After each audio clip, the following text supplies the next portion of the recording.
কানাডাতে এসেও এত সুন্দর রথের ব্যাপার স্যাপারগুলো দেখতে পাচ্ছি।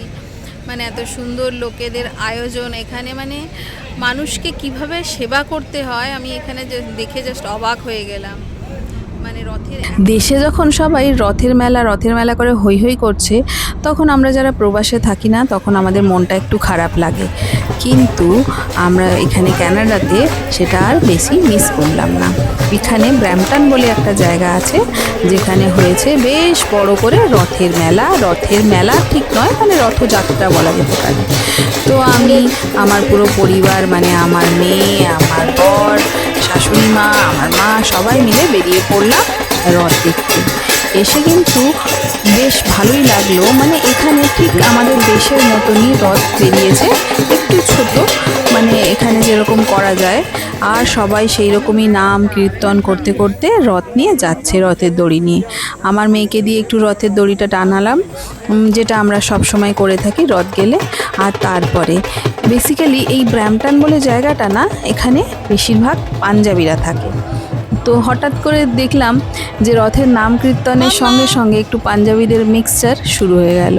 যাই হোক, সব মিলিয়ে খুব ভালো একটা ব্যবস্থা এরা করেছিল। ব্যবস্থা ভালো বললে ভুল হবে, মানে এত আয়োজন করেছিল এরা। এখানে খাওয়া দাওয়া ছিল আনলিমিটেড, সবই ফ্রি। আমরা প্রথমে একটা খাওয়ার লাইনে দাঁড়িয়ে গেলাম।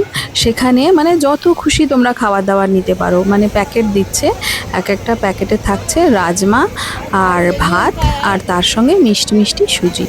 তো আমরা প্রায় দুটো করেই নিলাম। কোয়ান্টিটি কম ছিল, কিন্তু কোয়ান্টিটি কম থাকলে কি হবে, এক একজনে 2, 3, 4, 5টা, মানে আমরা এখানে বসেছি, আমরা প্রায় পৌঁছেছিলাম 12টা নাগাদ।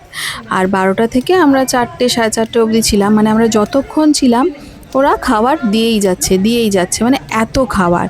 তারপরে ছিল একটা শরবতের কাউন্টার, সেখানে ছিল ম্যাঙ্গো লাসি, তারপরে হচ্ছে পুদিনা পাতা দিয়ে একটা শরবত, তারপরে ছিল স্ট্রবেরি লাসি, আরেকটা জায়গায় ছিল জিলিপি, আর হচ্ছে ওই পকোড়া টাইপের লাইন। তো সব জায়গায় মোটামুটি লাইন দিয়েই খাওয়াটা নিতে হচ্ছিল। লাইন হলে কি হবে, খাবারগুলো ছিল ভীষণ সুস্বাদু আর আনলিমিটেড, মানে যত খুশি তত না। এই রকম করে বসে থাকতে থাকতে হঠাৎ দেখছি আমরা একটা জায়গায় তরমুজ দেওয়া শুরু হয়েছে। মানে সবার শেষে আবার তরমুজ, মানে জাস্ট অসাধারণ।